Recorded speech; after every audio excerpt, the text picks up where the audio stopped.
Good morning students. Admission of new partner वाले chapter के अंदर अपना टॉपिक चल रहा था meaning, valuation and accounting treatment of goodwill. ख्याति का अर्थ, मूल्यांकन और उसका लेखांकन उपचार। ख्याति के अर्थ के बारे में बात कर ली थी। मूल्यांकन वाला पॉइंट अपना चल रहा था लास्ट क्लास के अंदर। मेनली दो बेसिस के अकॉर्डिंग अपन ने गुडविल को कैलकुलेट करना सीखा था, एवरेज बेसिस के आधार पर और सुपर प्रॉफिट के आधार पर, औसत लाभों के आधार पर और अधिलाभों के आधार पर ख्याति का मूल्यांकन करना अपन ने सीखा था। आज अपना जो पॉइंट है वो है छिपी हुई ख्याति, हिडन गुडविल। ये कैसे कैलकुलेट करते हैं इसके बारे में अपन बात करते हैं। देखो भाई, छिपी हुई ख्याति क्या होती है इसके बारे में सबसे पहले तो ये जानना जरूरी है कि हिडन गुडविल होती क्या है। हिडन गुडविल कोई अलग से कोई गुडविल नहीं होती। कई बार प्रश्न में क्या होता है कि ख्याति के मूल्यांकन का कोई भी आधार अपने को प्रश्न में नहीं दिया हुआ होता, अर्थात अपने को ऐसी कोई सूचना नहीं दी हुई होती कि गुडविल को आपको एवरेज प्रॉफिट के बेस पे कैलकुलेट करना है या सुपर प्रॉफिट के बेस पे कैलकुलेट करना है। ऐसी कोई भी सूचना अपने को प्रश्न में नहीं दी हुई होती। तो ऐसी स्थिति में जो नया पार्टनर आ रहा है उसका लाभ का हिस्सा और उसके द्वारा लगाई गई पूंजी के आधार पर सबसे पहले अपने को संपूर्ण फर्म की पूंजी की गणना करनी होती है। देखो भाई, मेरा पॉइंट क्या है कि हिडन गुडविल क्या है। कई बार प्रश्न में ख्याति के मूल्यांकन का कोई भी आधार नहीं दिया होता। ऐसी स्थिति में अपन ख्याति निकालते कैसे हैं? नए पार्टनर के, नए साझेदार के लाभ के हिस्से तथा उसके द्वारा लगाई गई पूंजी के आधार पर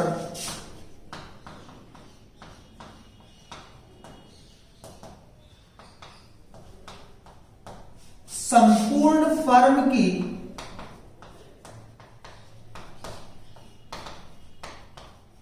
पूंजी की गणना की जाती है। सबसे पहले क्या करते हैं, जो नया पार्टनर आ रहा है उसके लाभ के हिस्से और उसके द्वारा लगाई गई पूंजी के आधार पर संपूर्ण फर्म की पूंजी कितनी होगी इसकी कैलकुलेशन करेंगे। जैसे मान लो फॉर एग्जांपल दो पार्टनर हैं ए और बी। नया पार्टनर आया सी 1/4 हिस्से के लिए, वो 50,000 रुपए की पूंजी लेकर आया और प्रश्न में कह दिया कि ख्याति का मूल्यांकन करो। अब कैसे करेंगे? ना तो प्रश्न में ऐसी इंफॉर्मेशन है कि एवरेज प्रॉफिट के बेस पर ख्याति का मूल्यांकन करना है और ना ही प्रश्न में ऐसी इंफॉर्मेशन है कि सुपर प्रॉफिट के बेस पर ख्याति का मूल्यांकन करना है। तो ख्याति कैसे निकालेंगे उसके बारे में बात कर रहे हैं। तो सबसे, अगर हिडन गुडविल है, छिपी हुई ख्याति है, तो सबसे पहला पॉइंट तो अपना क्या होता है कि जो नया पार्टनर आ रहा है उसका लाभ का हिस्सा कितना है और उसके द्वारा लगाई गई पूंजी कितनी है। इन दोनों के आधार पर क्या कैलकुलेट करते हैं? संपूर्ण फर्म की पूंजी की गणना करते हैं, संपूर्ण फर्म की पूंजी की कैलकुलेशन करते हैं। कैसे करेंगे देखते हैं भाई। 1/4 हिस्से के लिए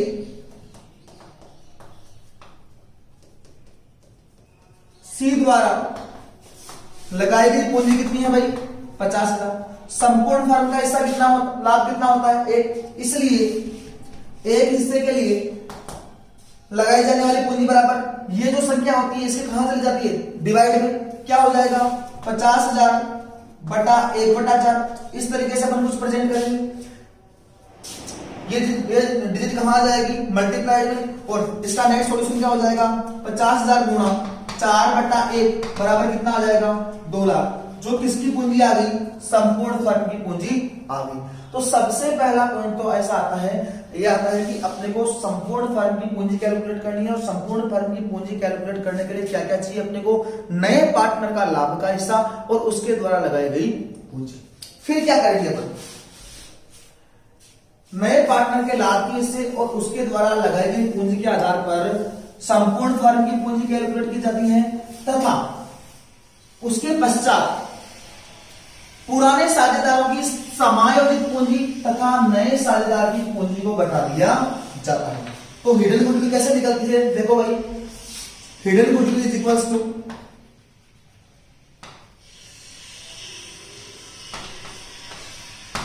कैपिटल ऑफ फर्म या संपूर्ण फर्म की पूंजी कैसे निकालेंगे? नए पार्टनर के लाभ के हिस्से और उसके द्वारा लगाई गई पूंजी के आधार पर माइनस पुराने साझेदारों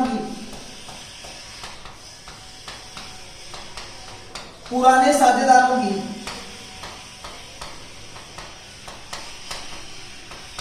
समायोजित पूंजी माइनस नए साझेदार की पूंजी।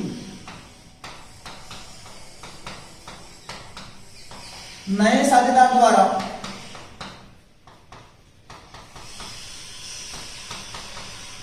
लगाई गई पूंजी। देखो भाई, संपूर्ण फर्म की पूंजी कितनी होनी चाहिए, इसकी गणना कैसे करते हैं? नए पार्टनर के लाभ के हिस्से और उसके द्वारा लगाई गई पूंजी के आधार पर। उसमें से घटाना क्या है? Adjusted capital of all partners. Important point है, एडजस्टेड कैपिटल का मतलब क्या है भाई?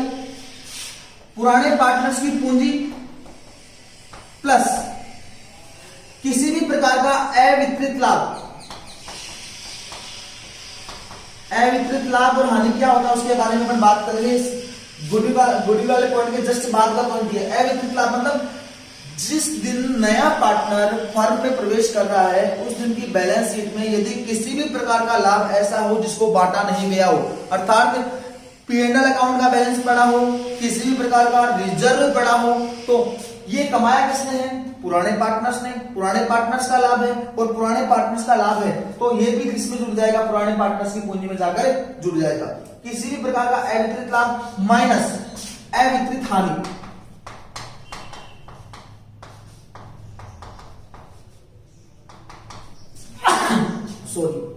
पुराने पार्टनर्स की एडजस्टेड कैपिटल कैसे निकालेंगे? पुराने पार्टनर्स की कैपिटल प्लस क्या करना अपने को?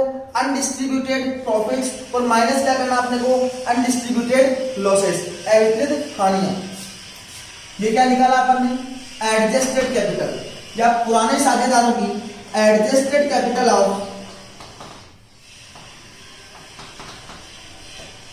Old partners. पुराने साझेदारों की समायोजित पूंजी बराबर क्या हो गया? पूंजी प्लस अवितरित लाभ माइनस अवितरित हानियां। और नया पार्टनर कितनी पूंजी लेकर आया है, ऐसी सूचना अपने प्रश्न में होगी। एक एग्जांपल लेते हैं, एग्जांपल के माध्यम से इस क्वेश्चन को करते हैं। जैसे मान लो एग्जांपल है ए तथा बी, एक फर्म में साझेदार हैं,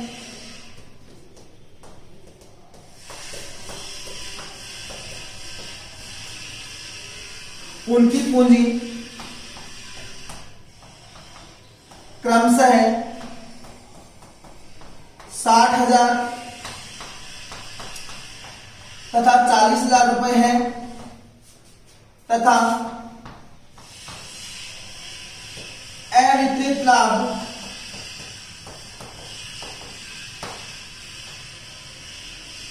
40,000 रुपए के रुपए हैं एवं अवितरित हानियां 10,000 रुपए की है। उन्होंने सी को 1/4 हिस्से के लिए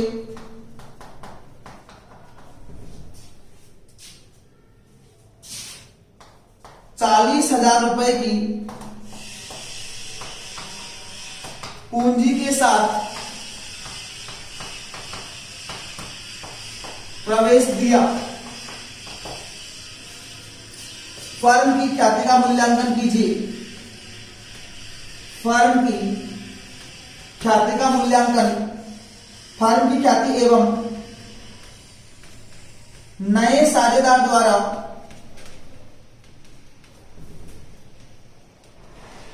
लाई जाने वाली ख्याति का मूल्यांकन कीजिए।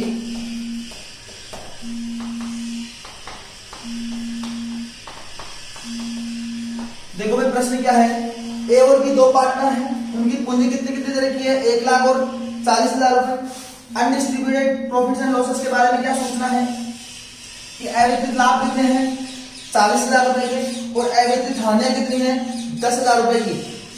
सी को 1/4 हिस्से के लिए 40,000 नहीं 45,000 कर दो भाई, 45,000 रुपए की पूंजी के साथ प्रवेश दिया फर्म की ख्याति और नए पार्टनर के द्वारा लाई जाने वाली ख्याति का मूल्यांकन कीजिए। ठीक है, सबसे पहले क्या करेंगे, ख्याति का मूल्यांकन करेंगे। जो ख्याति का मूल्यांकन होगा वो ख्याति किसकी आएगी, संपूर्ण फर्म की, और नए पार्टनर द्वारा लाई जाने वाली ख्याति की गणना कैसे करेंगे अपन, संपूर्ण फर्म की ख्याति गुणा उसका लाभ का हिस्सा।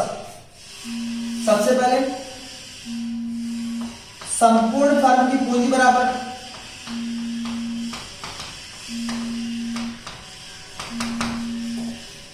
कैसे कैलकुलेट करेंगे, नए पार्टनर के लाभ के हिस्से और उसके द्वारा लाई गई पूंजी के आधार पर संपूर्ण फर्म की पूंजी की गणना की जाती है। सी द्वारा 1/4 हिस्से के लिए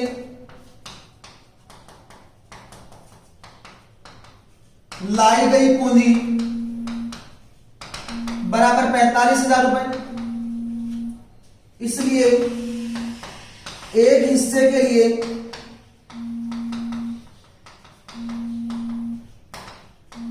लाई जाने वाली पूंजी बराबर एक हिस्सा संपूर्ण फर्म का, अर्थात ये जो कैपिटल होगी वो किसकी होगी, संपूर्ण फर्म की होगी।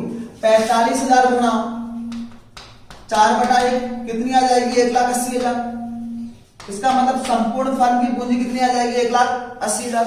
हिडन गुडविल कैसे निकालते हैं, total capital of firm minus adjusted capital of old partners minus capital of new partner, ये फॉर्मूला होता है अपना। दूसरी चीज क्या करनी है अपने को, पुराने साझेदारों की समायोजित पूंजी, वो कैसे निकालते हैं अपन, adjusted capital of old partners, पुराने साझेदारों की समायोजित पूंजी कैसे निकालेंगे, capital of old partners plus undistributed profits minus undistributed losses. Capital कितनी है, 60,000 और 40,000।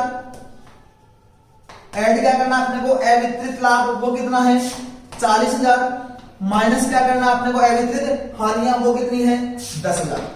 कितनी आ जाएगी भाई 1,30,000, 1,30,000। अब फॉर्मूले के अंदर वैल्यू रख के अपन हिडन गुडविल निकाल सकते हैं। ख्याति बराबर total capital of firm 1,80,000 minus adjusted capital of old partners 1,30,000 minus capital introduced by new partner, नए पार्टनर के द्वारा लाई गई पूंजी वो कितनी है 45,000। देखो भाई 1,30,000 माइनस का और 45,000 माइनस का, माइनस माइनस क्या हो जाएंगे आपस में जुड़ जाएंगे। कितना पैसा हो जाएगा 1,75,000। 1,80,000 में से 1,75,000 को लेस करेंगे, संपूर्ण फर्म की गुडविल की वैल्यू कितनी आ जाएगी 5,000 रुपए। दो चीज पूछी है, संपूर्ण फर्म की ख्याति एवं नए साझेदार के द्वारा लाई जाने वाली ख्याति की गणना करो। संपूर्ण फर्म की ख्याति कितनी आ गई, एक 5,000। नया पार्टनर कितने हिस्से के लिए आ रहा है 1/4 हिस्से के लिए, तो नए पार्टनर की ख्याति कितनी हो जाएगी, इसलिए सी द्वारा लाई जाने वाली ख्याति बराबर भाई संपूर्ण फर्म को परचेज करें तो संपूर्ण फर्म के लाभ को परचेज करें तो ख्याति कितनी चुकानी पड़ती है 5,000 रुपए। लेकिन सी ने कितना हिस्सा परचेज किया है 1/4, इसका मतलब 1,250 रुपए नया पार्टनर ख्याति के रूप में लेकर आएगा। और अपने को पता है कि जो नया पार्टनर ख्याति का पैसा लेकर आता है वो किस किस के बीच में डिस्ट्रीब्यूट किया जाता है, पुराने पार्टनर्स में। किस अनुपात में, उनके त्याग के अनुपात में। अर्थात जैसे मान लो इस प्रश्न में ए ने त्याग नहीं किया हो तो ए को ख्याति का पैसा नहीं मिलेगा, अगर बी ने त्याग किया तो बी को ख्याति का सारा पैसा बी को मिल जाएगा। बात समझ आ गई। तो ये होती है, ये जो अपना कंसेप्ट है, जो पॉइंट था अपना ये था हिडन गुडविल, छिपी हुई ख्याति। एक बेस और है,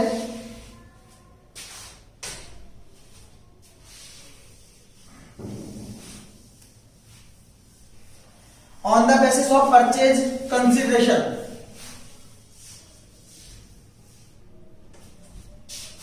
नेक्स्ट बेस अपना वैल्यूएशन ऑफ गुडविल।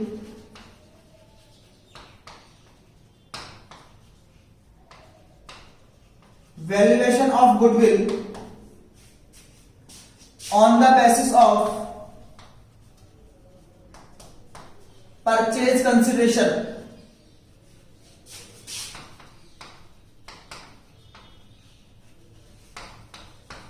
क्रय प्रतिफल के आधार पर ख्याति का मूल्यांकन, क्रय प्रतिफल के आधार पर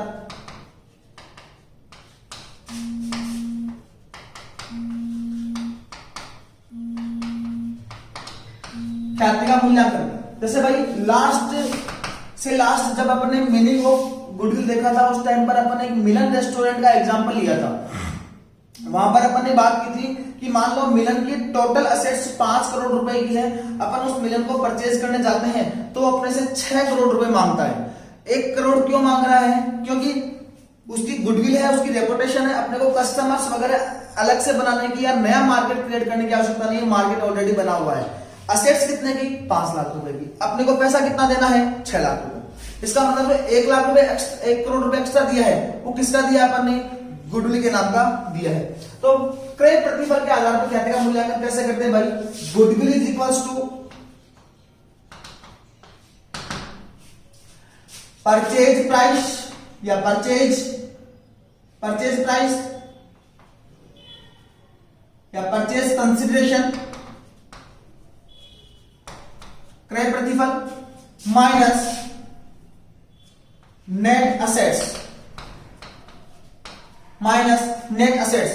क्रय प्रतिफल माइनस शुद्ध संपत्तियां। नेट असेट्स का मतलब क्या है भाई? तो असेट्स माइनस लायबिलिटीज। जैसे मान लो अपन मिलन रेस्टोरेंट को परचेज करने के लिए गए, वहां पर अपने को कहा गया कि मेरे पास 5.5 करोड़ की तो असेट्स है और 0.5 करोड़ के मेरे दायित्व हैं। शुद्ध संपत्तियां कितनी आ जाएगी? 5.5 माइनस 5, ये तो अपने पास असेट है और ये पैसा अपने को चुकाना है, तो 5 करोड़ की अपनी क्या आ जाएगी? शुद्ध संपत्तियां, नेट असेट। और पैसा कितना दिया अपन ने? 6 करोड़ रुपए। 6 करोड़ माइनस 5 करोड़ क्या आ जाएगी अपनी? 1 करोड़ रुपए वैल्यू ऑफ गुडविल आ जाएगी। तो ये था अपना ख्याति के मूल्यांकन के तरीके, किस किस प्रकार अपन ख्याति का मूल्यांकन कर सकते हैं। ठीक है। एक सबसे इंपॉर्टेंट बात और है कि कई बार प्रश्न में क्या होता है, एवरेज प्रॉफिट अपने को, जैसे लास्ट क्लास के अंदर अपन ने औसत लाभों के आधार पर और अधिलाभों के आधार पर ख्याति का मूल्यांकन करना सीखा था। तो वहां पर उस मेथड के अकॉर्डिंग, उस कंडीशन में अगर अपन जाएं तो कई बार अपने को प्रश्न में लाभ दिया हुआ रहता है, लेकिन कई ऐसे पॉइंट्स रहते हैं, एबनॉर्मल प्रॉफिट्स, एबनॉर्मल लॉसेस, ऐसी सूचना अपने पास होती है कि जिनका समायोजन करने से पहले का लाभ अपने को दिया हुआ रहता है। तो जब भी अपन ख्याति का मूल्यांकन करेंगे तो सबसे पहले उनका समायोजन करेंगे। अगर कोई एबनॉर्मल प्रॉफिट शामिल है, असामान्य लाभ उसको शामिल है, तो उसको घटाया जाएगा। कोई एबनॉर्मल लॉस शामिल है, इसका मतलब लॉस शामिल होने का मतलब प्रॉफिट अपना क्या हो गया? कम हो गया, तो उसको वापस जोड़ा जाएगा। ये सारे समायोजन करने के बाद अपने पास जो प्रॉफिट आएगा उसका अपने को एवरेज निकालना है और उसके आधार पर अपने को ख्याति का मूल्यांकन करना होता है। जैसे प्रश्न आएगा उस टाइम पर नोट्स के रूप में आपको मैं दोबारा लिखाऊंगा इस बात को। जब अपन ने पॉइंट किया था उस टाइम पे इस बात को अपन ने कवर नहीं किया है। जैसे ही क्वेश्चंस एग्जांपल समझ करेंगे उस टाइम पर इस पॉइंट को अच्छे से वापस क्लियर करेंगे। तो ख्याति के मूल्यांकन के बारे में बात करें तो मेनली अपन ने 2 आधार पढ़े, औसत लाभों के आधार पर, अधिलाभों के आधार पर। औसत लाभों के आधार पर पहले अपने को क्या निकालना पड़ेगा? एवरेज प्रॉफिट निकालने पड़ेंगे। एवरेज प्रॉफिट कैसे निकालते हैं? वर्षों के लाभ 2 प्रकार से निकाल सकते हैं, साधारण औसत लाभ और भारित औसत लाभ। साधारण औसत लाभ निकालने का अपना फॉर्मूला होता है वर्षों के लाभों का योग बटा वर्षों की संख्या। और भारित औसत लाभ कैसे निकालते हैं अपन? वर्षों के गुणनफलों का योग बटा भारों का योग। औसत लाभ निकलते ही अपन ख्याति का मूल्यांकन कितने प्रकार से कर सकते हैं? 2 प्रकार से, वर्षों के क्रयों के आधार पर और पूंजीकरण विधि के आधार पर। फिर अपन ने नेक्स्ट पॉइंट किया था अधिलाभों के आधार पर ख्याति का मूल्यांकन। अधिलाभों के बारे में बात करें तो अधिलाभ कैसे निकालते हैं? अधिलाभ निकालने का अपना फॉर्मूला होता है औसत लाभ माइनस सामान्य लाभ। औसत लाभ निकालना अपने को आता है, लेकिन सामान्य लाभ का फॉर्मूला भी अपन ने सीखा था, विनियोजित पूंजी गुणा सामान्य प्रत्याय की दर बटा 100। और जैसे ही अपन अपना अधिलाभ निकल कर आ जाएगा, अधिलाभों के आधार पर ख्याति का मूल्यांकन 3 प्रकार से कर सकते हैं अपन। पूंजीकरण विधि के आधार पर, वर्षों के क्रयों के आधार पर और नेक्स्ट अपना था वार्षिकी विधि के आधार पर।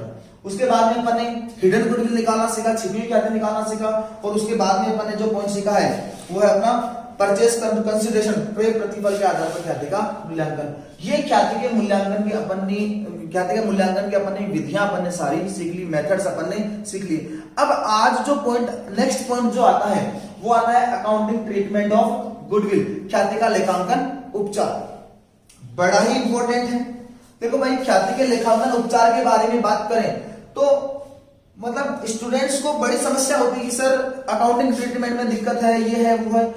अगर एक क्लास को आप अच्छे से सीख लेते हो तो 100% मैं कहता हूं कि अकाउंटिंग कंसेप्ट से अगर सीखते हैं अपन तो 100% मैं कहता हूं कि अकाउंटिंग ट्रीटमेंट में किसी भी प्रकार की कोई भी समस्या नहीं होगी।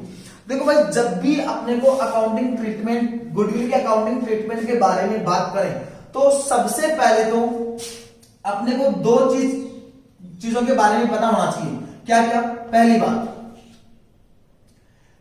गुडविल अकाउंट खुला होने का मतलब क्या है? ख्याति खाता खुला हुआ होने का मतलब। और दूसरा पॉइंट है ख्याति खाता बंद होने का मतलब। गुडविल अकाउंट खुला है इसका मतलब क्या है, और गुडविल अकाउंट बंद है इसका मतलब क्या है, इसका मीनिंग अपने को पता होना चाहिए। देखो भाई, गुडविल क्या है? अपन ने बात की थी that is an intangible assets. ये क्या है? एड्रेस से संपत्ति है। और लास्ट क्लास के अंदर अपन ने बात की थी कि ख्याति का लेखांकन कब कर सकते हैं अपन, ख्याति को पुस्तकों में रिकॉर्ड कब कर सकते हैं अपन, जब उसके लिए नगद में कोई न कोई धनराशि अगर अपन ने दी है तो ही अपन उसको पुस्तकों में दिखा सकते हैं। यदि बिजनेस ने अपना काम करने की वजह से कोई गुडविल क्रिएट की है, अर्थात ऐसी गुडविल जिसके लिए अपन ने कोई भी धनराशि नहीं चुकाई है, उसको अपन पुस्तकों में शो नहीं कर सकते। किसके according? Accounting standard 26 and accounting standard 38 के अकॉर्डिंग। लेखांकन मानक 26 किसके लिए खड़ा है? Accounting for intangible assets, address से संपत्तियों के लिए लेखांकन, या अन्य शब्दों में कहें तो अकाउंटिंग स्टैंडर्ड 38, उनके अकॉर्डिंग अपन गुडविल की अकाउंटिंग तभी कर सकते हैं जब ख्याति के लिए अपन ने नगद में कोई ना कोई धनराशि चुकाई हो। अब देखो भाई, ख्याति खाता खुला हुआ है, इसका मतलब ख्याति खाता कब खुला हुआ होगा?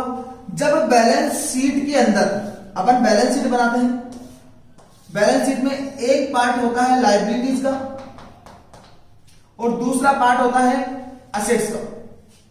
क्योंकि गुडविल क्या है? इंटेंजिबल असेट्स, संपत्ति है। इसका मतलब गुडविल बैलेंस शीट में किस साइड डिनोट होगी?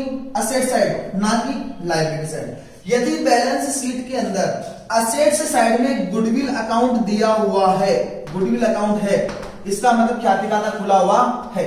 और बैलेंस शीट की असेट साइड में गुडविल अकाउंट नहीं है, इसका मतलब ख्याति खाता खुला हुआ नहीं है। सबसे इंपॉर्टेंट बात, बैलेंस शीट में गुडविल अकाउंट होने का मतलब क्या है? ख्याति खाता खुला हुआ है। और बैलेंस शीट में गुडविल है, इसका मतलब किस चीज को डिनोट कर रहा है कि इस बिजनेस ने गुडविल के नाम गुडविल परचेज की है, अर्थात पैसा देकर गुडविल को खरीदा है।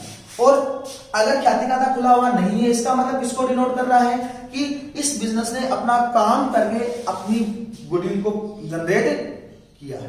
ठीक है, तो सबसे इंपॉर्टेंट बात अपने को यह सीखना है कि ख्याति खाता खुला हुआ है उसका क्या मतलब है, और ख्याति खाता बंद है उसका क्या मतलब है। यदि बैलेंस शीट की असेट साइड में गुडविल दिया हुआ हो, गुडविल दी हुई हो, इसका मतलब ख्याति खाता खुला हुआ है। और बैलेंस शीट की असेट साइड में गुडविल नहीं दी गई हो, इसका मतलब ख्याति खाता खुला हुआ नहीं है, पहली बात।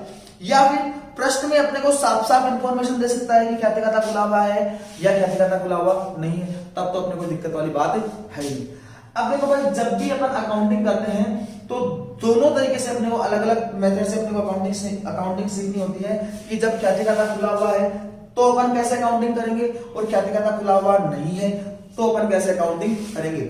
अब इस क्लास को ज्यादा बेटर रहेगा कि अपन नेक्स्ट क्लास में लें, क्योंकि थोड़ी क्लास बड़ी हो जाएगी, इसलिए अकाउंटिंग का जो मैटर है उसको अपन नेक्स्ट क्लास के अंदर लेंगे।